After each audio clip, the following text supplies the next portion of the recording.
My girlfriend said, "You either accept it or don't." I replied, "I accept it."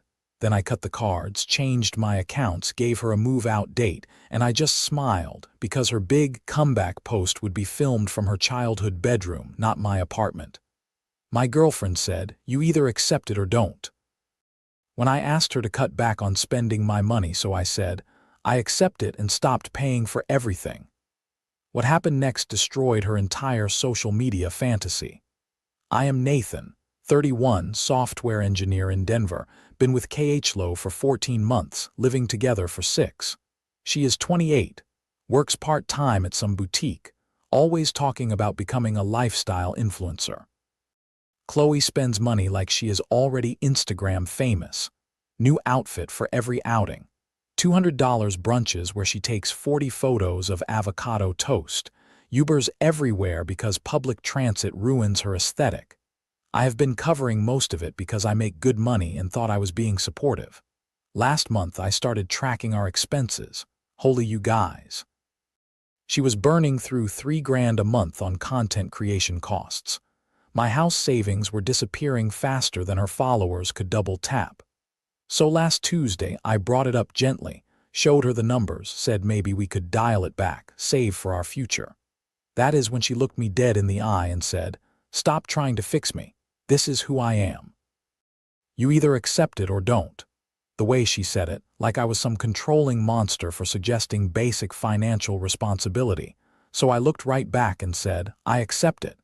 She smiled like she had won something, but here is what she didn't realize. I meant I accept that this is who she is. I accept she is going to keep spending. I just wasn't going to keep funding it. Next morning, I quietly removed her as an authorized user from my credit card, changed banking passwords, moved my emergency cash.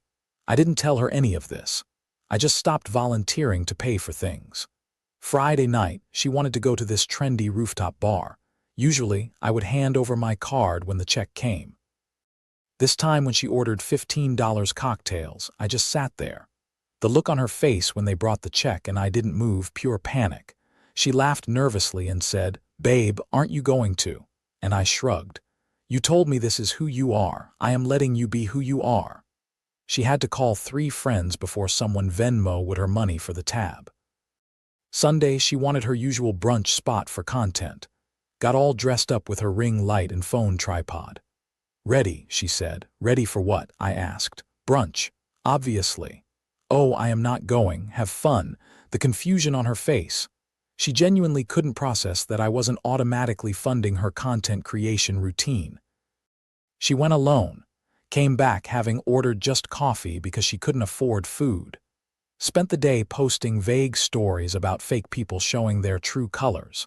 It has been 3 weeks now. She is borrowing from friends constantly. Maxed out credit cards. I didn't know she had started doing weird deals with businesses for exposure instead of payment. Yesterday was the breaking point. She threw a girls' night at our apartment, posted about it like this cute hosted event. I came home to 6 friends in my living room expecting food and alcohol. Chloe was frantically texting about good wine and cheese boards from Whole Foods. So I moved all my food to the mini fridge in my office. Put a lock on my liquor cabinet. Left a note saying I was spending the evening at my buddy's place. The texts that night, pure rage mixed with bewilderment. Her friends left within an hour because there was nothing to eat or drink. She called me selfish. Said I was embarrassing her, sabotaging her friendships and ruining her reputation. Next morning she was crying at the kitchen table. Not angry crying, genuinely sad, confused crying. "I don't understand what happened to you. You used to be so generous." That is when it hit me. She genuinely believes me paying for her entire lifestyle was generosity, not enabling her delusions. I am starting to see how deep this goes. She has built her entire identity around spending money she doesn't have. Her Instagram, friend group, daily routine, self-worth, it is all based on maintaining an image she cannot afford. I thought I was dating someone bad with money. Turns out I was funding someone's complete disconnection from reality. So Reddit, am I because I am watching this woman panic because she cannot afford her own life without my credit card? And I don't know if I am being reasonable or if I have turned into a monster. The messed up part. She still hasn't gotten a second job, still posts daily about her aesthetic lifestyle. She's just borrowing and charging and scrambling to maintain the illusion while acting like I am the problem. I said, I accept this is who she is. I just never realized accepting it would mean watching her destroy herself, trying to be someone she cannot afford to be. Update 1 for everyone, asking if Chloe got the hint after the girls' night disaster. She absolutely did not. She doubled down harder than I thought possible. The day after I posted, she cornered me with a different approach. Sweet, apologetic, talking about working together and finding balance. Even suggested making a budget together. I was hopeful for 48 hours. Then I checked my credit card statement. Remember how I removed her as an authorized user? Well, she had been using my card information for months. Memorized the numbers, expiration, security code, over $300 in charges after I had cut off access, seamless orders, Instagram ad purchases, even a subscription to some influencer analytics platform.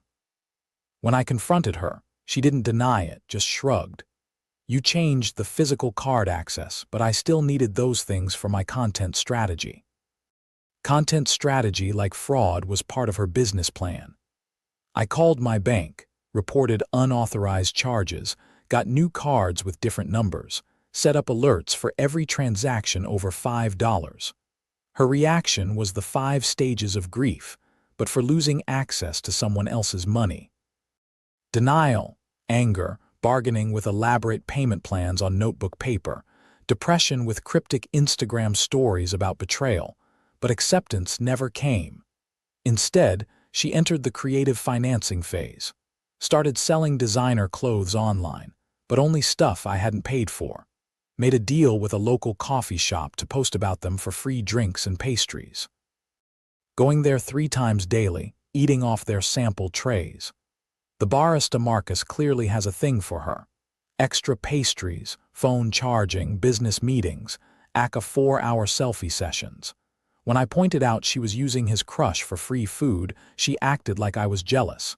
It is called networking, Nathan. Then she discovered returning things for store credit without receipts. Buy trendy clothes at Target. Take content photos. Return everything next day. Use store credit for necessities like shampoo and toilet paper. Her entire wardrobe became a rotating rental system funded by return policies. The turning point came when she got clever with my stuff. Came home Tuesday to find her doing a tech review video with my PlayStation laptop camera equipment, full ring light setup, talking about testing gaming gear for lifestyle content. She waved me over. Hey babe, can you move? You are in the frame. I asked what she was doing with my stuff. Diversifying my content.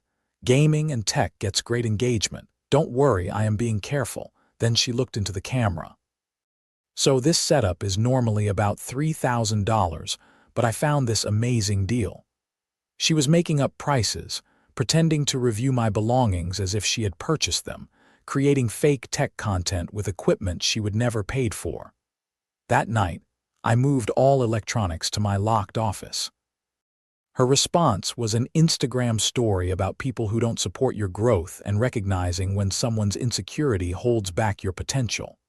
The comments were all her friends agreeing, telling her she deserved better, and I was threatened by her success. Success. She has $43 in checking, maxed credit cards, hasn't paid rent in 6 weeks, but somehow she is successful, and I am the problem. Last weekend, she tried throwing another party, posted about it, invited 20 people, promoted it like an exclusive event. I wasn't there. Spent the night at my brother's. 4 people showed up. Chloe called it an intimate gathering, but everyone could tell she was mortified. She is not living beyond her means anymore. She is living beyond reality. I am realizing that saying, I accept this is who you are, wasn't the end. It was the beginning of seeing who she really is when nobody's paying for the performance. Update 2. Chloe has officially lost her mind, and I mean that literally. After my last update, I thought maybe she would hit rock bottom and start making changes. Apparently rock bottom was just the foundation for her next level of insanity. 2 days after my last post, she came home grinning like she had solved world hunger. Saturday me down like she was delivering life-changing news. "Nathan, I figured it out. I don't need your money anymore." Relief washed over me. Maybe she had gotten a second job or decided to move back with parents. I made a deal with Tanner. Tanner, the guy who owns that sports bar where college kids drink cheap beer and watch games. She had pitched him a social media partnership, daily posts about his bar, bring friends for content creation sessions, tag locations in exchange, free drinks and food whenever she wants. She was so proud, kept calling it influencer marketing and strategic partnerships, said it proved she didn't need anyone else's money. I asked how many followers she had. That is not the point. It is about engagement and authentic brand alignment. 234 followers worth unlimited free alcohol to a bar owner. Apparently for a week things seemed stable. She would go to Tanner every evening, post stories with location tags, come home reasonably sober. Then she started coming home later drunker, talking about Tanner constantly. How smart he was. How he understood the influencer economy. How refreshing it was to be around someone who supported her vision. Last Friday, she didn't come home at all. Saturday morning, she stumbled in around 1100. Same clothes, makeup smeared, reeking of cigarettes and cheap cologne.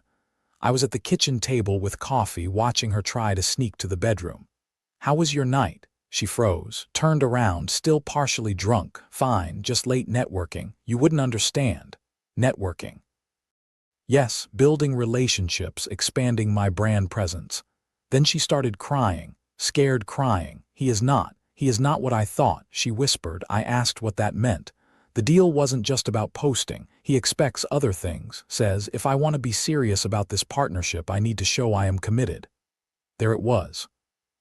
The natural consequence of treating your life like a transaction where everything has a price except your dignity.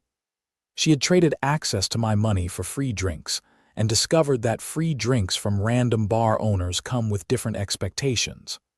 I looked at her standing there, mascara running, clutching her phone, and felt absolutely nothing. "You told me this is who you are. I am just letting you live it." She stared like I had slapped her. "That is it. That is all you are going to say. What a strategic business decision you are building. This is what success looks like in the influencer economy." I used her exact words, and watching her face realized that was probably the cruelest thing I have ever done. She locked herself in the bedroom all weekend, posted vague stories about learning to value yourself, but nothing about her amazing bar partnership. Monday, I researched getting her removed as a tenant because this was never about money. Money was the symptom. Chloe doesn't want to be an influencer. She wants to be famous. She doesn't want independence. She wants someone else to pay for dress-up and photos. She doesn't want a partner. She wants a sponsor. When I stopped being her sponsor, she found another one, except this time the payment plan was more personal. Tuesday night, she tried talking about working things out and finding our way back. Said she had learned about herself and was ready for real changes. I told her I was proud of her growth and thought she should continue it somewhere else. "I am giving you 30 days notice. You need to find somewhere else to live." The look on her face, like she couldn't process consequences for her choices. Like she thought she could cycle through different people to fund her lifestyle indefinitely. "You cannot kick me out. I live here. You live here because I pay rent. You haven't contributed to household expenses in 2 months. That is because you cut me off. I cut you off from my money. You are welcome to spend your own however you want." Strategic crying. Performance sadness. "Please don't do this. I will change. I will get another job. I will pay everything back." 6 months ago that might have worked, but I have spent 2 months watching her choose delusion over reality at every opportunity. Watching her manipulate friends, strangers, bar owners to avoid basic math. I don't want to fix her anymore. I just want her to be someone else's problem. Deadline is next Friday. She is alternating between trying to seduce me back and threatening to expose what kind of person I really am on social media. Last night, She posted Instagram stories about financial abuse and controlling partners. Her friends are commenting with support, telling her she deserves better. They are right. She does deserve better. She deserves someone who shares her values, someone who thinks $3,000 monthly on lifestyle content is reasonable, someone who believes borrowing indefinitely is sustainable. She deserves someone who wants to sponsor her fantasy instead of expecting reality. That person isn't me. 5 more days, Reddit. Then this nightmare experiment in enabling complete disconnection from reality is over. I am excited to see what content she creates about moving back with parents at 28. Update 3. It is over. Reddit and somehow ended more dramatically than expected. Chloe spent the entire month in denial, acting like the deadline was another controlling ultimatum she could ignore until I backed down. Wednesday night, 2 days before she was supposed to be out, I came home to find her throwing a party, a farewell tour party she had been promoting on Instagram for a week, complete with custom hashtag. She had invited 30 people to celebrate her next chapter. I walked into absolute chaos. People everywhere, music blasting, empty bottles covering surfaces, someone's vomit in my bathroom sink. Chloe waved like I was a late guest. Nathan, perfect timing. We are doing group shots for the farewell post. I asked what the hell was happening. My going away party. Obviously, everyone wanted to celebrate before I leave for my next adventure. Next adventure. Getting kicked out for not paying rent was her next adventure. I called building security for noise violation. Called police for trespassing since none of these people had permission in my apartment. Security showed up first. Half the party cleared out immediately. Police arrived 20 minutes later. Chloe was screaming at remaining guests to stand their ground and not let him ruin this. I showed officers my lease, proved I was sole legal tenant, explained the unauthorized party after notice to vacate. Chloe argued she lived there too. Officer asked to see her name on the lease. The look when she realized she had never been a legal tenant anywhere was unforgettable. By midnight, everyone was gone except K.H. Lowe, me, 2 officers, and evidence of what 30 people had done to my apartment. Officer asked if I wanted to press charges for property damage. I looked at beer stains, broken picture frame, mysterious sticky substance covering my coffee table, and said yes. Chloe started crying, begging me not to ruin her life over one mistake. One mistake like 3 months of fraud, manipulation, complete disrespect was one tiny error. I told the officer I wanted her removed immediately and banned from returning. She completely lost it, started screaming about destroying her for social media content, and this being revenge for her being more successful. Accused me of calling police because I was jealous of her brand partnerships. Officer asked if she had somewhere to go. She needed to call her dad. Her dad arrived at 2:00 a.m. looking exhausted. Took one look at the destroyed apartment, one look at his daughter arguing with police, and shook his head. How much? He asked. I told him about deposits, damaged furniture, noise complaints. He wrote a $1,500 check without arguing. Then he turned to Chloe. Get your stuff. You are coming home. She tried to negotiate. Just a few more days to figure out her next move. Maybe crash with friends. Her dad cut her off. Chloe, you are 28. You haven't paid rent in 3 months. You just threw a house party in someone else's apartment and got arrested for trespassing. Your mother and I are done enabling this arrested. I hadn't realized, but refusing to leave after being asked by tenant and police apparently qualifies. Her dad helped her pack while I documented damage. She kept explaining her brand strategy and platform building, but he wasn't hearing it. Last thing she said, "This isn't over. Everyone's going to know what kind of person you really are." I looked at her surrounded by trash bags of clothes I would paid for moving back to her childhood bedroom after burning every bridge and said, I hope they do. Her dad apologized on the way out, said they had tried teaching responsibility, but clearly hadn't succeeded. Saturday morning, I woke up in my own apartment without wondering what fresh chaos would cost me money or dignity. Spent the weekend deep cleaning, replacing damaged items, changing locks. Monday started looking at condos. Everything she said was right. I am controlling. I want to control my own money, space, life. I want to control whether strangers throw parties in my apartment. I want to control whether my savings go toward a house or Instagram addiction. She was right that I don't understand the influencer economy. I don't understand calling yourself a business owner when your model is other people pay for everything. I don't understand claiming success when you cannot afford rent. Most importantly, I don't understand building an entire relationship around expecting someone else to fund your fantasy while contributing nothing but drama and debt. 3 weeks later, I found the perfect condo, 2 bedrooms, converting one to home office, great kitchen, downtown, everything I had been saving for before. Chloe, I am closing next month. Yes, I have been dating someone new. Emily's an accountant, which KH Lowe would call boring. She splits every bill to the penny, maintains detailed budgets, never expects me to fund her lifestyle. She has hobbies that don't require constant social media documentation, reads books, plays piano, volunteers at animal shelter, conversations about things other than follower counts. First dinner, she insisted on paying her own meal, said she preferred it because it meant we were both there by choice, not financial obligation. That is when I realized what I had been missing. The choice. Emily chooses to spend time with me. Chloe needed me to spend money on her. Last week, Emily asked to contribute to groceries since she had been staying over.